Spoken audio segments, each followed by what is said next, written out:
सर्वेभ्यो नमो नमः। आज हम लोग छठी कक्षा से कृषिकाः कर्मवीराः इस पाठ का अभ्यास कार्य करेंगे। पहला प्रश्न है उच्चारणम कुरुत। पहला प्रश्न क्या है? उच्चारण करो। सिर्फ उच्चारण करना है। मैं इसका उच्चारण करते हुए मतलब भी बता देता हूँ। तो सूर्यस्तपत, सूर्य तपता है। जीर्णम का मतलब पुराना। शीतकालेपि, सर्दी के समय में भी, ठंड के समय में भी। वारयितुम, रोकने के लिए, ग्रीष्म, गर्मी में। शस्य पूर्णानि, फसल से युक्त, फसल से पूर्ण, परिपूर्ण। पदत्राणे, जूते। कंटकावृता, कांटों से परिपूर्ण। क्षुधा तृषा कुलव, भूख प्यास से बेचैन, भूख प्यास से व्याकुल। आइए दूसरा प्रश्न देखते हैं। दूसरा प्रश्न क्या है? श्लोकांशान योजयत। श्लोक के अंश को योजन करना है, मिलान करना है, मिलाना है। एक भाग का में दिया है, दूसरा भाग खा में कहीं दिया है, पर क्रम से नहीं है, उसे हमें मिलान करना है। जैसे पहला है गृहम जीर्णम न वर्षासु वृष्टिम वारयितुम क्षमम हलेन चाकुदालेन तौ तु क्षेत्राणि कर्षतः पादर्योन प्रदत्राणे शरीरे वसनानिनो तयो श्रमेण क्षेत्राणि सस्यपूर्णानि सर्वदा धरित्री सरसा जाता या शुष्का कंटकावृता। तीसरा प्रश्न है उपयुक्त कथनानां समक्षमाम अनुपयुक्त कथनानां समक्षम न इति लिखत। तो जो सही कथन है उसके सामने आम लिखना है। आम का मतलब यस, हाँ, और अनुपयुक्त कथनानां समक्षम न इति लिखत, और अनुपयुक्त कथन के सामने ना लिखना है। जैसे यहाँ पहले में दिया गया है, पहले तो समझा दिया गया है, इसमें उदाहरण के रूप में दिया है। यथा जैसे कृषिकाः शीतकाले अपि कर्मठा भवन्ति, किसान सर्दी के समय में भी कार्यशील होते हैं। तो ये सही है, इसलिए जो है यहाँ पर आम लिखा है। और दूसरा है कृषिकाः हलेन क्षेत्राणि न कर्षन्ति, किसान हल से खेत नहीं जोतते हैं। किसान तो हल से ही खेत जोतते हैं, इसका मतलब यह वाक्य गलत दिया है, इसलिए यहाँ पर उत्तर आया इसका ना। और अब शुरू करते हैं अभ्यास। अब तक आपने दो उदाहरण देख लिया है। तो पहला है कहा कृषिकाः सर्वेभ्यः अन्नम यच्छन्ति, किसान सभी के लिए अन्न प्रदान करते हैं। सही है, यह वाक्य सही है। इसका मतलब यहाँ पर लिखा जाएगा आम। पहले में क्या हो जाएगा? आम। दुखा है किसका नाम जीवनम कष्टप्रदम न भवति, किसानों का जीवन कष्टप्रद नहीं होता है। गलत है, किसानों का जीवन कष्टप्रद होता है। इसका मतलब इसका उत्तर हो जाएगा ना, यहाँ लिखा जाएगा ना। कृषिका क्षेत्राणि सस्य पूर्णानि करोति, किसान क्षेत्र को फसलों से युक्त करते हैं। सही बात है, इसलिए यहाँ पर इसका उत्तर आ जाएगा आम। शीते शरीरे कंपनम न भवति, शीत में, सर्दी में शरीर में कंपनम न भवति, कंपन नहीं होता है।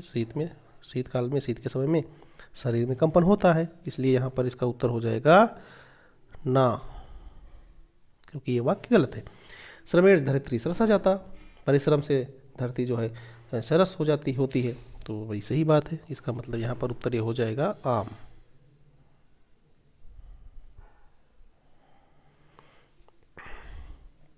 चौथा प्रश्न की तरफ बढ़ते हैं। चौथा प्रश्न है मंजूषातः पर्यायवाची पदानि चित्वा लिखित। मंजूषा से पर्यायवाची पद चुन करके लिखना है। तो पहले मंजूषा दिया हुआ है, ये मंजूषा है, और इसमें कुछ शब्द दिया गया है। पहले उसका मतलब जान लेते हैं। रवि का मतलब सूर्य, वस्त्राणि का मतलब वस्त्र, वस्त्रें, और जर्जरम का मतलब जर्जर, फटा। अधिकतम का मतलब होता है ज़्यादा। पृथ्वी का मतलब पृथ्वी, पिपासा का मतलब प्यास। तो आइए देखते हैं कहाँ कौन सा शब्द किस शब्द का पर्यायवाची शब्द है। तो ये शब्द दिया है वसनानि, तो वसनानी का मतलब वस्त्राणी, यहाँ पर वस्त्राणी हो जाएगा, ये वाला आएगा।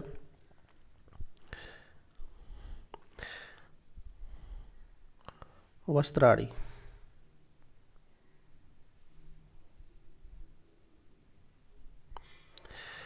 सूर्य, सूर्य में आएगा रवि, ये वाला। तृषा, तृषा का मतलब प्यास, प्यासा, तो ये पिपासा है, ये वाला यहाँ आएगा, यहाँ लिखा जाएगा पिपासा, पिपासा। अगला है विपुलम, विपुलम का मतलब अत्यधिक, अधिक, तो अधिकम, तो अधिकम ये लिखा हुआ है, ये आ जाएगा यहाँ पर अधिकम, अधिकम। अगला है जीर्णम, जीर्णम का मतलब पुराना, तो जर्जरम है, इस यहाँ पर आ जाएगा जर्जरम, जर्जरम। अगला है धरित्री, धरित्री का मतलब पृथ्वी, तो यहाँ पर ये धरती, पृथ्वी दिया हुआ है, तो यहाँ पर लास्ट क्या आ जाएगा पृथ्वी। तो इस तरह से इसका उत्तर हो जाएगा।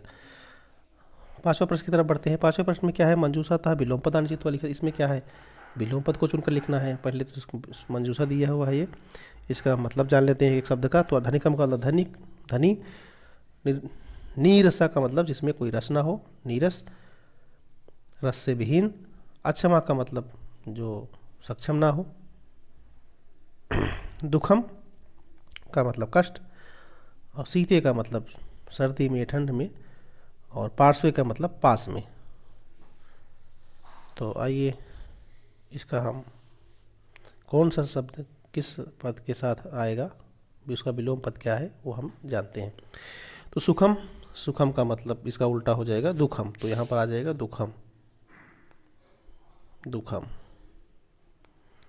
अगला है दूरे, दूरे का मतलब दूर, और पार्श्वे का मतलब पास, तो यहाँ पर पार्श्वे हो जाएगा, पार्श्वे, पार्श्वे, ये हो जाएगा। अगला है निर्धनम, निर्धनम का मतलब धनिकम, इसका विलोम हो जाएगा धनिकम। अगला है ग्रीष्मे, ग्रीष्मे का उल्टा जो है हो जाएगा शीते,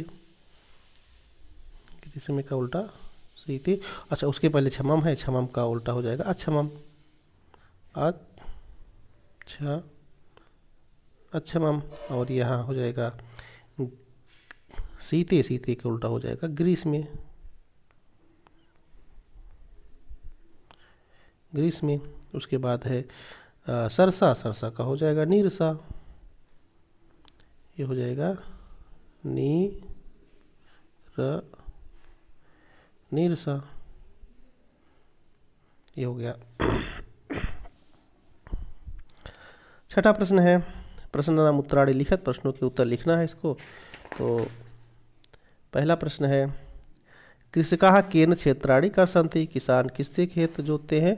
तो हलेन कुदालेन चा, यहाँ पर हो जाएगा हलेन कुदालेन चा, पहले का उत्तर हो जाएगा हलेन कुदालेन चा, हलेन कुदालेन,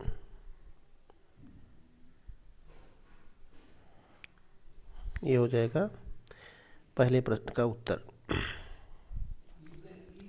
दूसरा है केषां कर्मवीरत्वं न नश्यति, किसके कर्मवीर को नष्ट नहीं होता है, या नष्ट नहीं होता है। तो कृषिकाणाम, यहाँ पर हो जाएगा कृषिकाणाम, केषां के स्थान पे हो जाएगा कृषिकाणाम, बाकी सारा लिख देना है। तो यहाँ पर हो जाएगा इसका उत्तर कृषिकाणाम, कृषिकाणाम।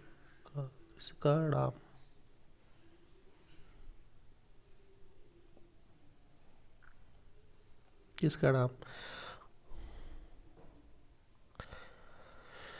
श्रमेण सा का सरसा भवती, परिश्रम से क्या रस से युक्त होता है।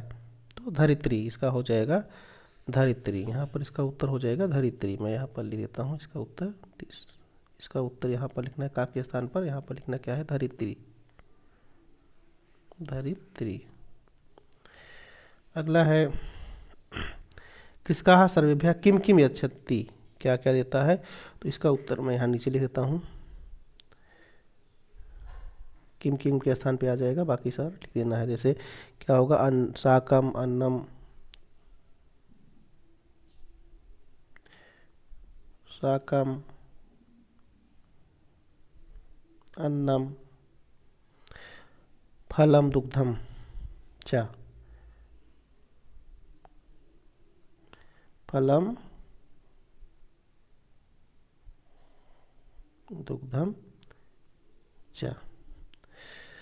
लास्ट का है किसका दूरे किम तिष्ठति, तो यहाँ पर हो जाएगा सुखम, दूरे के स्थान पर क्या हो जाएगा, मैं इसका उत्तर यहाँ ले देता हूँ, ये खाली जगह है। किसका दूरे सुखम,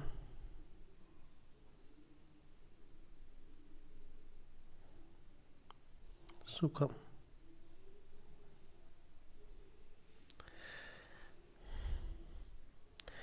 तो इस प्रकार से यह प्रश्न अभ्यास हम लोग का यहीं समाप्त होता है।